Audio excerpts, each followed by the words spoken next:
Welcome everyone to Our Driven Roads. Today we have a look at the 2023 Toyota Highlander XLE V6. And I'm interested in this vehicle because I have a RAV4, a 2021 RAV4. So basically the same platform the car is built on. I wanted to see really what do you get if you pay a little bit extra money. To be clear, so I paid for my RAV4 Hybrid around 32 I think before taxes. And then the base Highlander L starts at I think 36, and it comes with a 2.5 or 2.4 liter turbocharged engine. Anyway, what you're paying for is interior space and MPG. That's the biggest difference. So yep, what do you have inside? You have a actually pretty nice interior. Now that I'm looking at those seats, because when I was configuring my RAV4 Hybrid, I got the blue color for exterior, but interior wise it was either black or white interior. Now looking at those seats, I definitely don't like a white interior like this. It seems too bright to me, and it looks like it can get pretty dirty, although this one is not all that dirty, to be honest. So the biggest difference is for me, in as far as interior goes, is the blending of different colors and kind of, you know, the layout itself. Because the RAV4 is pretty, you know, chopped off and very utilitarian, very simplistic. Here you have a lot of spaces for, you know, keeping your phone, wallet, or something else. You have this, you know, piece of, that's plastic, but it looks like aluminum into the dash. Then you have this brown, dark brown plastic here that blends pretty well with this black piece of plastic here. And then it goes into this brighter type of upholstery. So it's just a much nicer interior to be in. It feels more like you're in a, you know, Camry or Avalon or a more traditional car, not necessarily in a big family SUV. So, and obviously the space, you're paying for the space, and this one does have pretty good space. This one has captain chairs. There's a bunch of space. The seats fold flat, and I have a mattress in my RAV4, so I sleep in my RAV4 from time to time when I go up in the mountains. Here, with the amount of space, you can fit a full-size mattress. I wouldn't be surprised, even a queen size. Yep, and it's just a really nice interior to be in. What I will say though is that because this one already has over 29,000 miles on it, and this car has been abused, so you have this sunglass holder, it starts to fall apart, and it has one of those mirrors like you have in minivans where you can, you know, see the people on your back seat without hurting your neck. So that one it's a little bit loose and it's coming off. I have found some trim pieces coming off, so, but I'm not blaming it. The car is just, you know, abused, and it was drove for many miles. With that being said, like here the center console is mostly like a matte plastic, so I don't see many scratches. And same thing here, you know, you have hard buttons for a lot of stuff, but I don't see, it doesn't feel like it's been overused. So overall, the interior is holding up pretty well for the, you know, the amount of miles and, you know, the abuse it went through. And funny enough, it does have some things in common with the RAV4, aside from platform, specifically the hood. It also shakes on higher speeds on highway, and that's, you know, 70-75 miles an hour.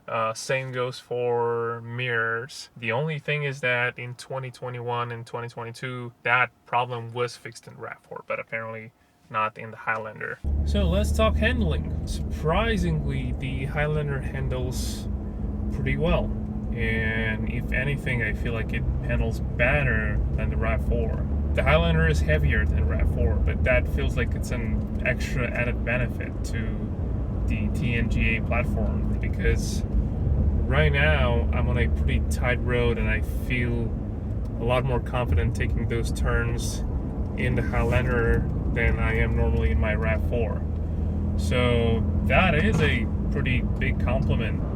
There you go, you feel some natural body movement, but it's nothing severe. There you go, some tire squill, a little bit of understeer, but that's just expected, you know. It's not upsetting the car unless you go over some tough or big bumps. So very, very impressive. Yeah, and as I said, the added weight of the Highlander looks like it works as a benefit, because the car definitely feels more planted in corners, so I can push it harder. It's not like this car is meant to be pushed. But, you know, it's nice to have that extra level of confidence when you're driving. Oh yeah, I forgot to put it in sport mode. If that does anything. Oh, okay. So it went a gear up or something. So it's higher up in the gear, so it picks up speed much faster.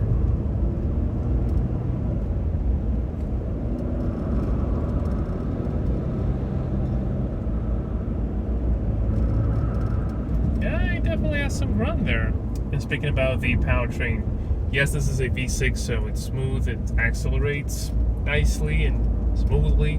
But honestly, after experiencing the hybrid powertrain in my RAV4, I feel like if you're looking for a comfortable daily commute, there is no other more refined and, you know, quiet and compliant powertrain than the hybrid one. The starts are seamless.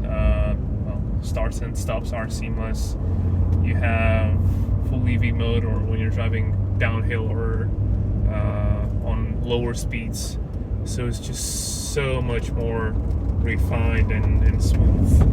And it's hard to go back to a gasoline engine for daily use again after you've experienced the hybrid one. So,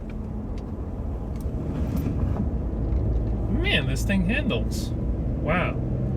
So, what are the trade-offs for moving from a RAV4 to a Highlander? Obviously, is the gas consumption. I've owned my RAV4 for, 8-9 months already, and it's still kind of hard to still believe that it gets, you know, over 40 miles per gallon. And the car definitely feels much lighter on its feet than the Highlander. Here with the V6, from what I've been seeing, is roughly 25 miles per gallon, but you can get up in the 30s, very low 30s on a highway. And I guess the benefit of having a V6 is more towing capacity, so it's going to depend on what your application for the vehicle is. The base Highlander starts at $36,000 before taxes and dealer markups, and then the hybrid starts at around $40,000. It's pretty competitive in this regard compared to the RAV4. The only thing is that with hybrid Highlander, you're in the 37 miles per gallon, which is not bad for a vehicle this size. It's not bad at all. And then